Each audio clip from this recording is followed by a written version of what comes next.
Ladies and gentlemen, welcome back to another interview on the Inner Changemaker. This is the place where we dive into legacy over currency.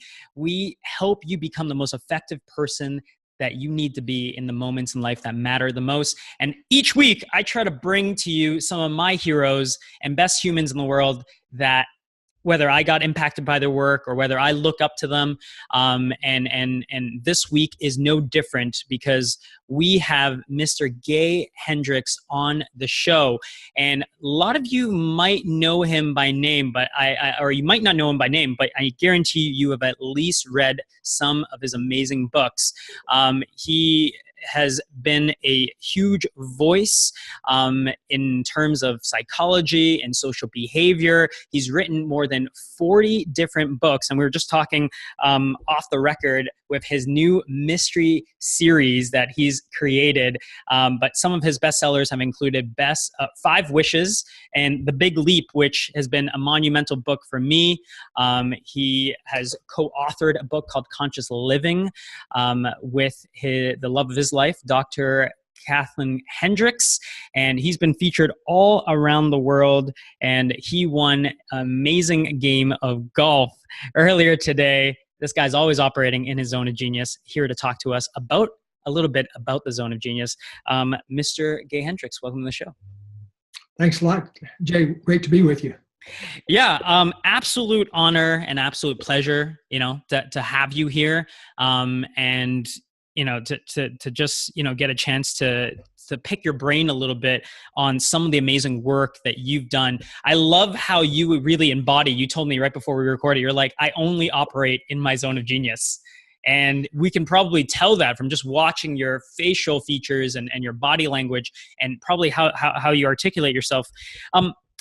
Why is it, why is it that every time I bring up The Big Leap in entrepreneurial circles or at dinners, why is it when every time I bring up your book or the upper limit theory, why is it the emotional response always, if people have read it across the table, is that, oh, I love that book. The upper limit has made such a tremendous benefit to me, Jay. And then they usually have this great story. I mean, how does that make you feel that after all these years, the Big Leap and the upper limit theory has gotten so well received from around the world? Why do you think that is? Well, I feel great about that because it's one of the missions of my life. My life purpose is to expand every day in love, abundance, and creativity as I inspire other people who are interested to do the same thing. And so since I formed that life purpose way back in the 1970s, that's what I've been doing. And I want to let you know, too, that I've been at this a long time. So it's a lot easier for me to stay in my zone of genius now than it was 30 or 40 years ago when I first started hatching these ideas. When I first thought of the upper limit problem was probably in the early 1970s. And first I identified it by what I kept doing. Like I would have some good times with my then girlfriend, then we'd have an argument. Or then I'd eat well, eat good food for a few days, and then I'd binge out on pizza and chocolate. And I noticed this in myself, that I could only tolerate a certain amount of feeling good all the time, and I could only tolerate a certain amount of flow of positive energy in my relationships. And so then at the time, Silicon Valley was just kind of really getting underway in a big way back in the 1970s. And so I was a PhD student there at Stanford, and I worked in the counseling center. And we used to see a lot of executives from Silicon Valley and those early industries there. And a lot of them from Hewlett Packard and places like that were already tech giants. And I kept noticing the same thing in them, that they would run up against these upper limits. So I began to look at what was underneath that. And like a lot of things in human transformation, the real source of the problem lies in fear. It has to do with specific fears. And so if you read The Big Leap, you notice that I kind of went to some detail in identifying what those specific fears are. Like probably when I talk to audiences today, I probably give talks on this subject probably, 50 or 100 times a year. And when I talk, whether it's in Calcutta or Chicago or Beverly Hills or wherever, when I talk about the upper limit problem, people say, oh yeah, I recognize that in myself. And the same thing happens when I talk about fear. Like even if I'm in a country where people don't often talk about their feelings, if I say, you know, a lot of our problems with succeeding is because we're afraid to really succeed because it will mean that we'll outshine other people, and we don't want to do that. Right. Yeah, and like in Australia, for example, they have this phrase, don't be the tall poppy. Don't stand out above the population, otherwise you'll get your head cut off. Yeah.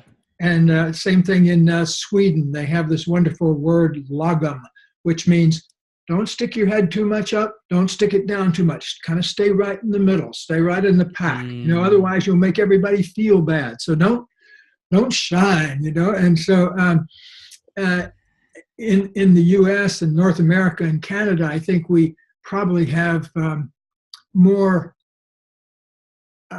maybe more fears of that, but also more fears also of we don't want to hurt anybody else's feelings in general. Right. You know, we don't want to disappoint anybody, or we don't want to bring shame on. I know in my family growing up, shame was a big thing. My mother was always saying, shame on you, and you know, don't make me ashamed, and that kind of thing.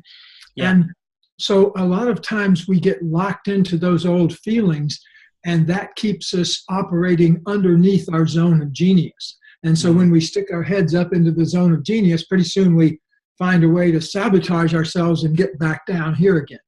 Yeah. I mean, it's even, I could tell, even from people that are watching this, tuning in, that are listening to this, we've been at this for a few minutes, but I know that it resonates with so many people, right? Because you're right, everybody suffers from those fears, you know, of whether it being judged or maybe, you know, outshining others, maybe fairness is a great value for them, right? So they kind of, you know, self-sabotage in one way or another. I'm so curious, and I'm sure this has been asked, you know, hundreds of times because you've probably spoken on this so often, but is there any misconception around the upper limit theory? Like when people kind of like understand it, they read it. Do you see that there's misconceptions around like interpreting and integrating that comfort level? You know, that's a great question. Thank you for asking that. I haven't actually been asked that in that particular way, so I appreciate a brand new look at the question. Almost everybody I talk to around the world has an easy time identifying the upper limit problem in themselves, because I'll talk about, you know, have you ever been on a diet or tried to eat differently for a few days, and then on the fourth day you sabotage yourself? And or have you ever made a New Year's resolution and then broken it that afternoon, you know, on January 1st? Everybody's and almost everybody will say that. But you know what? It's very interesting because everybody has a hard time seeing how they do the exact same thing in their relationships. And it's in your relationships that probably causes as much or more misery when you hit your upper limit than in personal things. Because if you think about it, when you're in a relationship, love plays a big role there. And you're afraid that you're going to lose the love of the other person. They're afraid you're going to, you know, you're afraid they're going to go away. They're afraid you're going to go away. But the other thing is human beings have a big fear wired in of getting too close too. So it takes a long time in a relationship to get through the fear of being separate and the fear of being too close. When Katie, my wife Kathleen goes by the name of Katie around family and friends, when Katie and I were first together, we had very different personalities. I was always kind of a loner, independent. You know, being a writer, I can go into a room by myself for 4 hours, not speak to a person, work on all my stuff, come out, hi everybody. You know, it doesn't bother me a bit to be alone. And yet, try to get me to a party. You know, I go through. You kind of, nothing feels really right. You know, you don't know to stand, to sit. I don't know. Exactly. What am I supposed to do here? You know, what's my job here? I'm kind of a focused person, but at a party, what's my focus supposed to be? I've gradually learned to appreciate it a little bit more in the second half of my life, but I was a real, what do we have that word, wallflower? Like Sure, I sure. just stood around in the corner and watched everybody else dance on the dance floor. I Mm, didn't start getting on the dance floor until I was into my mid-20s. yeah. Well, the thing that I love so much personally from the upper limit theory is that, by the way, for people that have, maybe a little context to maybe what we're diving right deep into, I'd heavily recommend picking up a copy of this book, the Big Leap. You could essentially leap into a bigger version of your life. I actually don't know. I just made that up. I don't know if that's actually the analogy there, but I imagine Works for so. me. But because I know that when we talk about the upper limit theory, it's people start recognizing all the times because it's scary actually to want to, like, it's one thing to say, like, I want to make X amount of money. I want to have the six pack abs. I want to, go and have the love of my life and be so in love. But it's another thing to step into that. And I think for myself, personally speaking, it's a scary thought. Like, it's almost like sometimes we build comfort around failing. And that's why I think when you speak about it, or when you bring it up, people, they resonate with it so much, because on one hand, they say all the right things and they're like, I want all those things, but on the other, it's like, well, it's kind of comforting, like hustling and like, I'm not saying there's anything bad about hustling, but like they kind of build a comfort zone for where they're at. Yes, Right. that's exactly it. And most of us build a comfort zone that's underneath our zone of genius. And so when we stick our heads up into our zone of genius briefly, sometimes it's scary. One of the reasons it's scary, I think, is because, well, I think there's a poem that Marianne Williamson wrote. I don't remember the whole poem, but the idea was that the biggest fear we have down inside ourselves is our magnificence. And when I look at people and I work with people, what I see them being afraid of is their real, pure, raw inner creativity. That part of themselves that's creative and wild, and you can't put boxes in or can't put in a box and can't put fences around it. It's that wild, creative part of ourselves. And one of the things that we do in our work here, Katie and I, in our institute, is we help people reconnect with their creative genius. And sometimes people haven't had that dialogue with their creative genius since they were little kids. Right. And one of the great satisfactions of my life is that we get to see people all the time get that, oh, wow. Yeah. And rediscover it. Like we were just working with a group here, a group of about 40 people here over the weekend. And it was so beautiful to see one person after the other get that, kind of moment where you fall in love with yourself and you fall in love with life itself and you fall in love with your own creative genius. It's unmistakable when you see that on people's faces. And I've just been privileged to live in the space of all of that for the past 30 or 40 years. And I never get tired of it, even though I've seen it thousands of times. Still, to me, I love so much the human spirit that it can always rekindle itself. Because if you look at me, I think I mentioned this in the book. When I was a kid, I struggled a lot with childhood obesity. I was a very fat kid.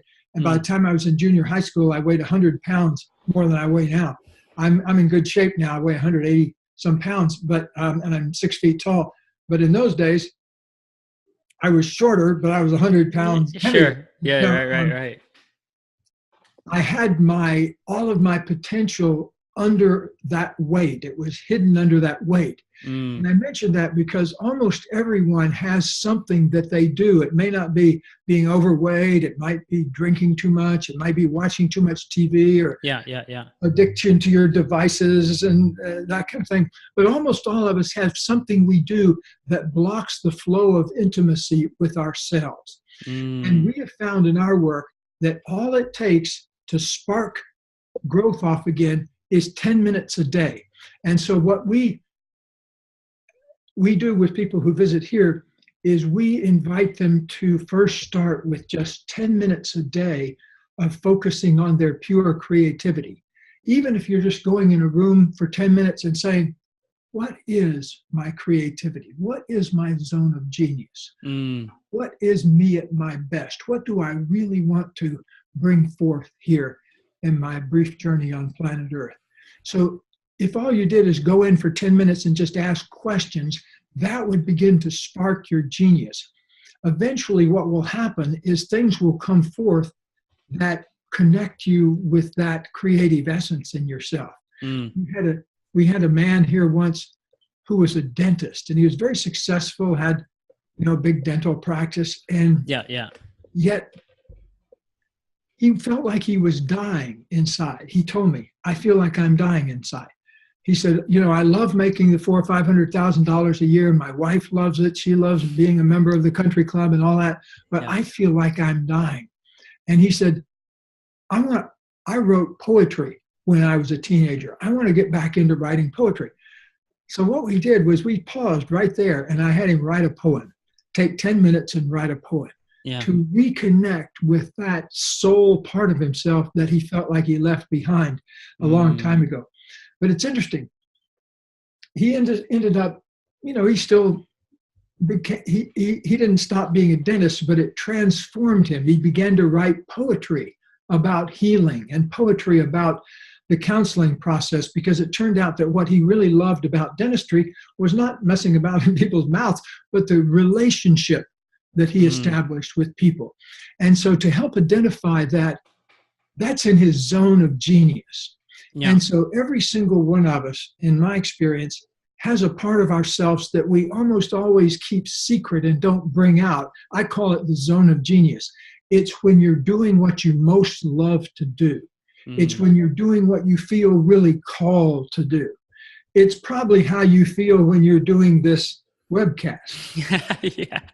There's definitely, there's so many elements of that, of just being free and connecting, like in the middle of this, and sometimes I speak on it and you make it more tactical and you throw some marketing terms behind it, but there is sometimes no better feeling than being free in a conversation and present, and just allowing it to go where it needs to go, but knowing kind of like how it needs to evolve. Like I don't even know how to describe it half the time, but I imagine it's like you writing, and sometimes what's good, what's bad, but that act alone of creating sometimes like makes your day.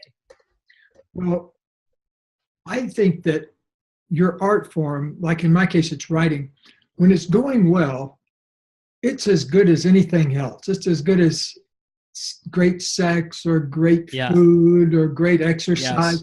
When that flow of creative energy that I think is the thing. And that's the thing that it doesn't matter if you're 7 years old or 77 years old, you can always rekindle that, even if it's been snuffed out for 50 years, because we have people here all the time that are in their 50s, 60s, and 70s and have been out of touch with their creativity for a long time, but then suddenly, whoosh, there it is again, because it's never going to go away.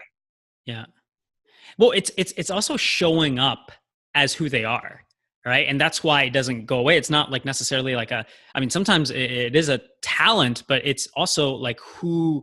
There's a really great quote, and I include it in my kind of like my show flow, what I send to all the guests, and it's like a quote at the bottom of like this 2-pager, and it's a quote by an author, fiction author named Neil Gaiman.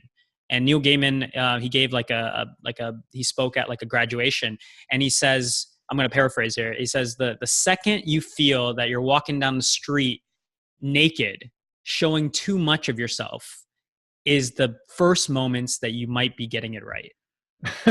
And I was like, like in my mind, I was like, mic drop, like I rewatched that part of the speech over and over, just his delivery on that. And it's not necessarily the words, but it's like, man, that's so true. If we could showcase who we are in terms of what we do in flow, and whether people consider it artistry or not, it's like sometimes the most beautiful thing that you could like gift to the world. I agree, because once you become, the reason we start with 10 minutes is that almost everybody can make 10 minutes to sit down and do something.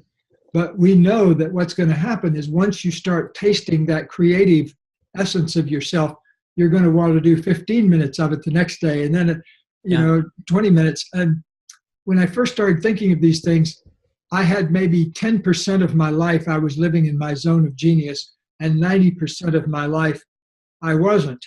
I was doing stuff I didn't really like to do, and I was doing stuff that was good for other people, but I didn't like, and pleasing others, and trying to make a buck, and all those kinds of things. But once I began to figure out my life purpose, then my life took on a whole radiance that it's kept to this day.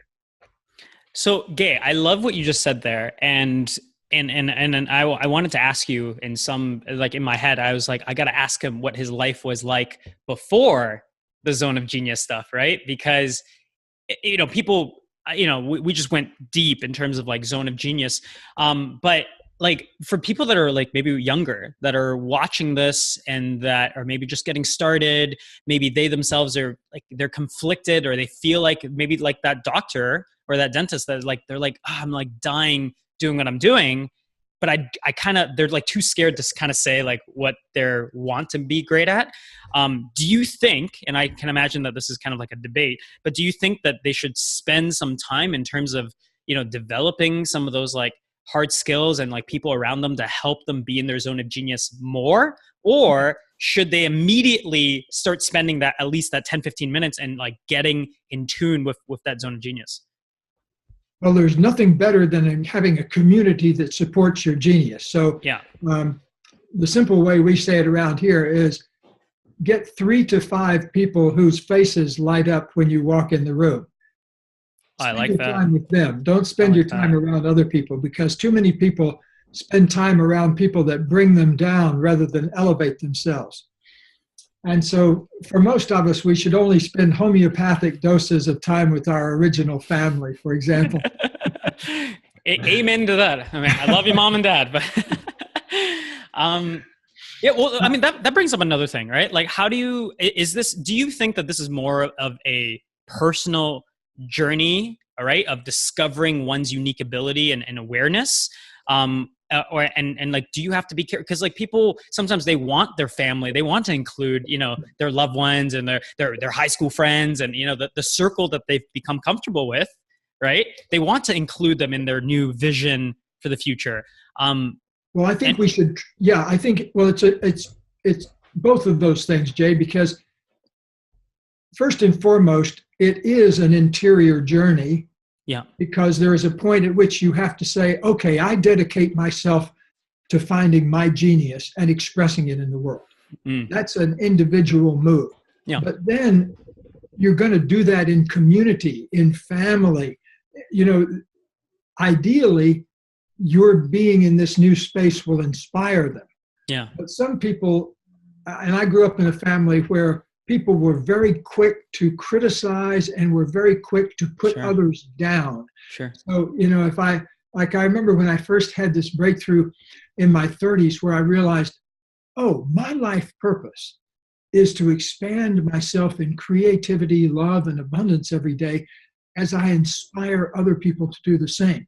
That's my life. I love to teach. I'm a person who likes to be with a group of people in a class or a workshop and that kind of thing. That's one aspect of my life that I really love. And so I think we need to have both of those things going, the individual commitment to our own genius and also the commitment to leading a life that inspires other people. Ultimately, though, other people are outside your control. You can't control whether other people like what you do or approve of what you do. Like when I first had that breakthrough and said, oh, I realized what my life purpose is, immediately I heard a voice in my head that said, but you could never make a living doing something like that. And it was just instantaneous. And then I realized it was my older brother's voice who said that. And he had that role. I was always very exuberant when I was a kid, and he had to, was always having to suppress me and tone it down and that kind of thing. But, that's the kind of life he leads. I wouldn't want to lead that kind of life myself because I see how he does, even today at age 80, keep himself down, in certain ways. So, but to me, I want to lift the lid off my own genius, and I want to lift the lid off other people who are willing and interested. I don't beat my brains out trying to convince people who aren't interested. I did that in the earlier part of my life, and they never got any better. Well, there you go, ladies and gentlemen. I mean, you got to hear it from the man himself. And honestly, it's such a. I love how this conversation is even going, because in operating in your zone of genius, I mean, you could just probably tell from the voices and the tonations that it's just pure and it's honest, right? It's like your zone of genius is so honest to you. Let me ask you this, going back to kind of like the upper limit theory. I know a lot of times people go, hey, that really resonates with me. Like my hands up in the air, like I failed, New Year's resolutions and I don't have a six pack, all this kind of stuff. Right.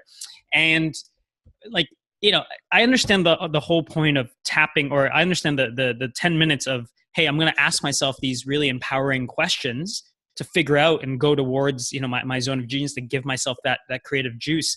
When you figure out that you're self-sabotaging yourself, let's say in like your health, because you're having great business success, I read the book, so I feel like I kind of have a sense of the answer, but like, does one have to kind of start elevating their comfort zones in terms of everything at the same time? Like you should have your comfort zone elevate in your relationships and in your health and your business, like on a personal, like at the same, so that you kind of stop self-sabotaging?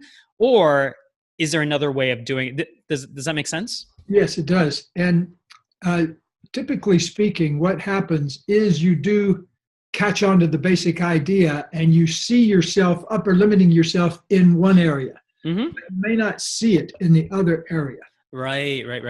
You may see it at work, but not see how you're doing exactly the same thing with your family at home.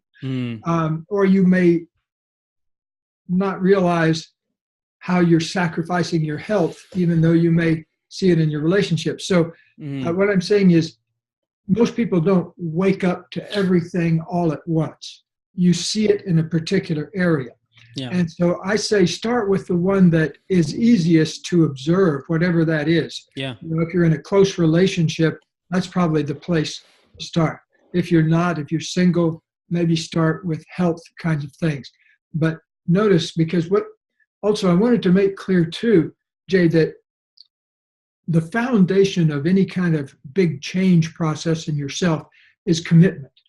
So there's a whole section on commitment. Yeah.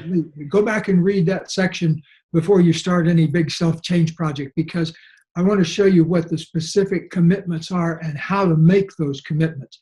Because it's one thing to make a promise to yourself, but it's another thing to make a sincere, heartfelt commitment.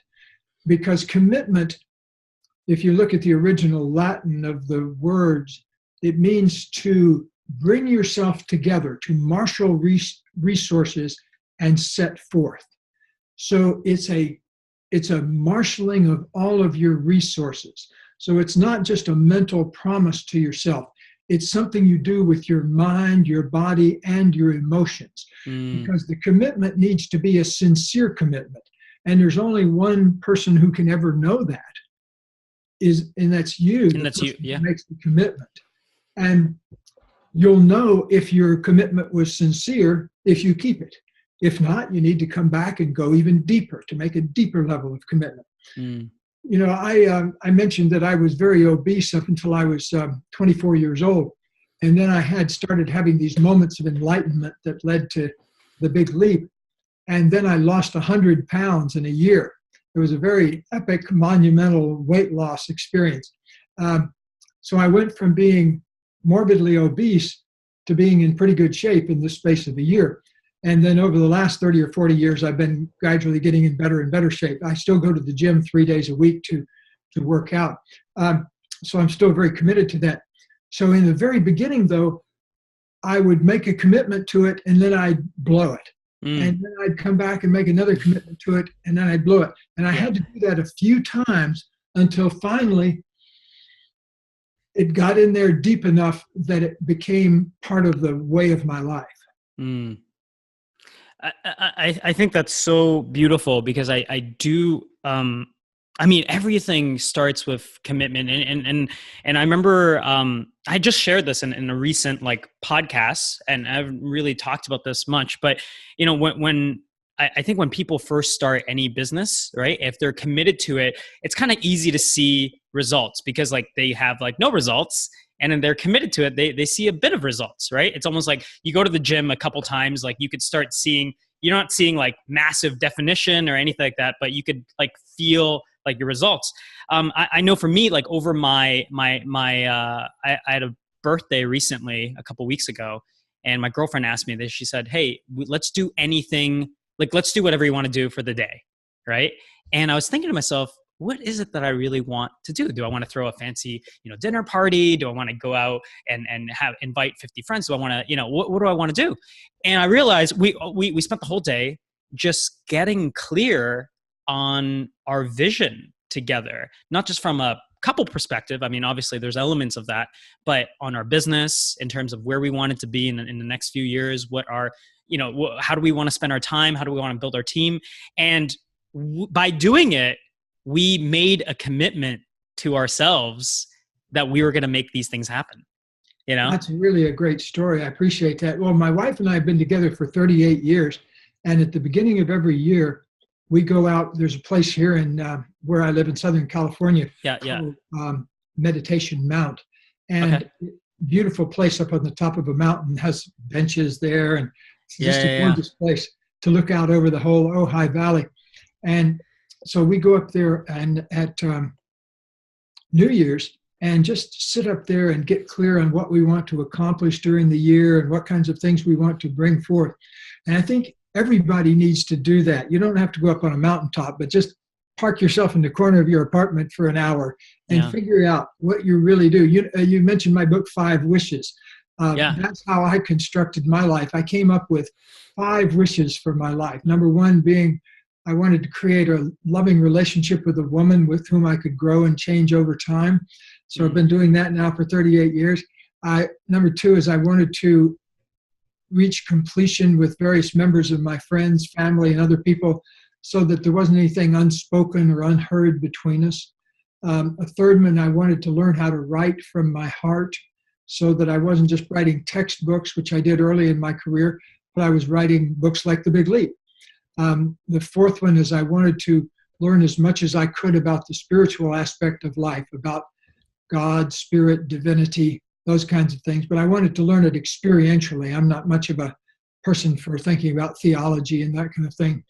And the fifth thing is I wanted to learn how to savor life, to really be there for life. And those became the 5 organizing wishes of my life. And in the beginning, I hadn't really accomplished any of those things, but gradually by focusing on them, they all came true. I think that's just so, I just think that's so awesome, to have something that, and the crazy thing is it seems kind of basic, right? Like, hey, have like really, ambitious and great principles to live by and then try to live by them. Right. But it comes up so many times in the show where it's, common sense is not that common practice, Let me ask you this, Gabe, because I'm sure a lot of people are thinking this. When you're in your zone of genius, when you find that you're operating more in your zone of genius versus the incompetence and the competence and what you're, 2 questions then. How does one distinguish excellent activities from genius? Because as a high performer and as a entrepreneur, I find that quite difficult sometimes to make that distinction, though I think intuitively we always know.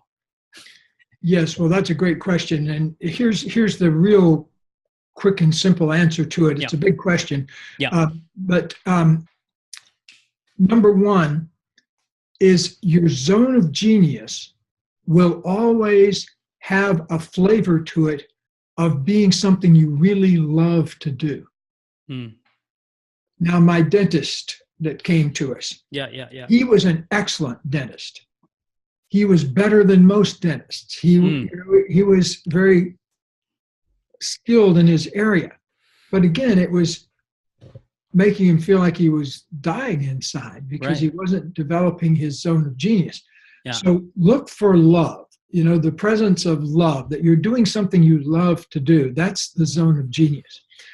Whereas you might be excellent at being a lawyer or a dentist or whatever you're doing, but you might not have found a way to engage it with love. And so there's an old Yiddish saying that says, if you found work you love, you should ask for no other blessing from life, because it's so rare. And I feel so blessed because to have created a job that I wouldn't ever want to retire from. Like I have a neighbor across the street who retired a few years ago, and I watched him steadily grow. He's probably gained 50 pounds since he retired. Wow. And I just don't ever want to retire from anything, because to me, I'm most interested in this very conversation we're having about how to maximize our experience here as human beings. And so wherever I can be thinking about that or talking about that, that's where I want to be until I don't have any more air coming out of my mouth. And we love that. Like, I love that dedication. I love that commitment, right? To just live your truth. And the whole conversation, I've just been so happy, because I was like, man, he's so happy. And it's not like I'm not happy all the time, but it's just really great to see that. I know we were talking a little off record about, some of the work that you're doing now, and I want you to share with us a little bit of that. But I also want to ask, do you think that, you're writing mystery novels and you have this thing that I want to hear more about, that you guys are like potentially doing a Netflix series? So I want to hear about this, but do you think that you got there? Like, was that ever intentional? Or do you think that you got there by being more in your zone of genius? I think I totally got there by being more in my zone of genius. In fact, I didn't start writing mystery novels until about 7 years ago. And if you had asked me the year before, are you going to start writing mystery novels? I would have said, what? But I was just looking for, I love to write, and I was looking for a way to reinvent myself as a writer. And one morning about 3 a.m., I woke up, and to get back to sleep, before I went back to sleep, I started making up a mystery in my mind. I was thinking about reading the mystery that was next to me on the bed, but I didn't want to turn on the light and wake up my wife. And so I started just making up my own mystery in my mind. And when I got up, I started writing it down. And that led then to 5 mystery novels that involve a Tibetan Buddhist private detective. And those have all been published. And so last year, or actually earlier in this year, 17, Netflix stepped up and we began a dialogue with them about turning my novels into a mystery series. And so we're in the midst of that process now of working out all the infinite number of details that have to have in place for that to happen.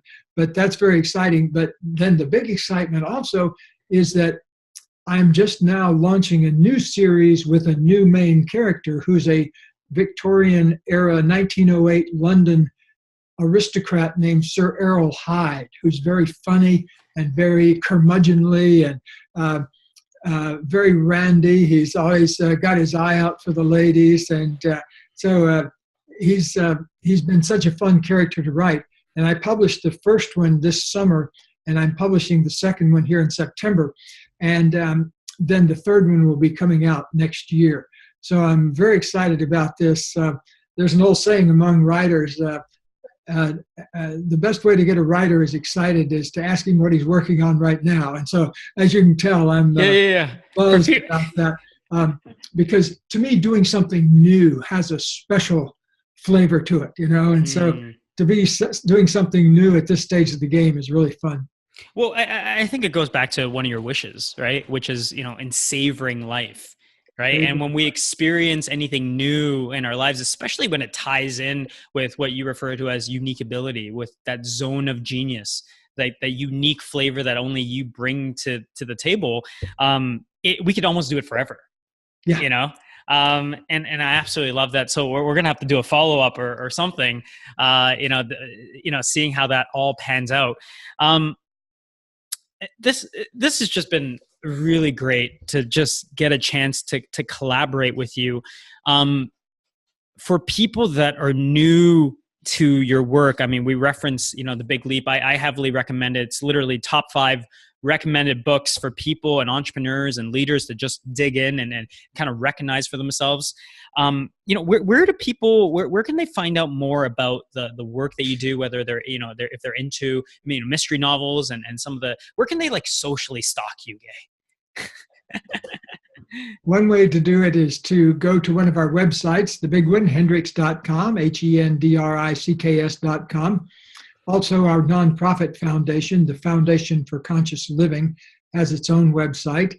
And so check out the Foundation for Conscious Living. We also, a lot of our relationship work is at another website called heartsinharmony.com, heartsinharmony.com.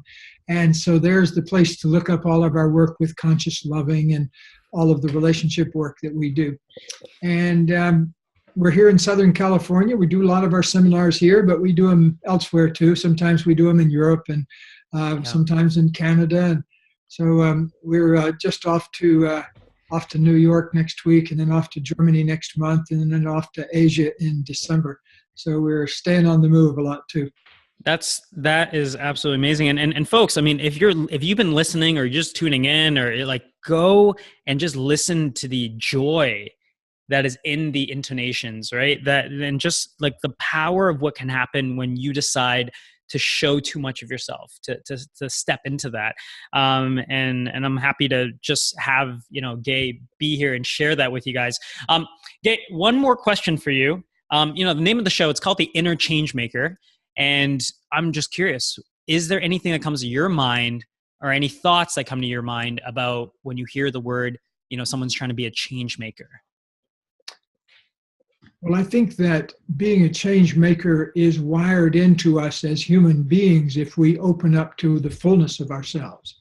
So I think that we're all here to find out what our upper limit is and to find out what our zone of genius is. And we're all here also to inspire other people too.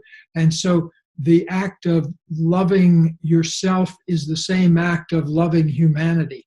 And so I think that all we need to do is love as much as we can from wherever we are, and that will take us into the absolutely ideal, learningful life experience.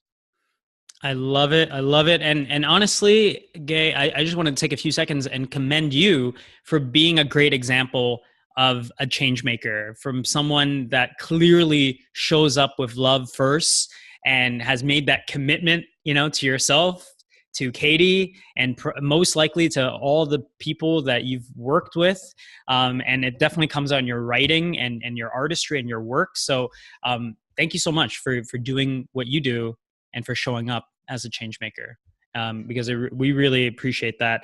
Once again, for people that, go pick up, 5 Wishes, go pick up The Big Leap, because this is some monumental work that Gay has put together. And I think you guys will deeply, deeply enjoy it. Thanks a lot. Good being with you. All right. We will talk to you guys next week. Remember, guys, it's not about changing the world. It's about becoming the most effective person, the best version of your life, or the best version of yourself in the moments that matter the most. I can't wait to see you guys in the next video. Ciao for now.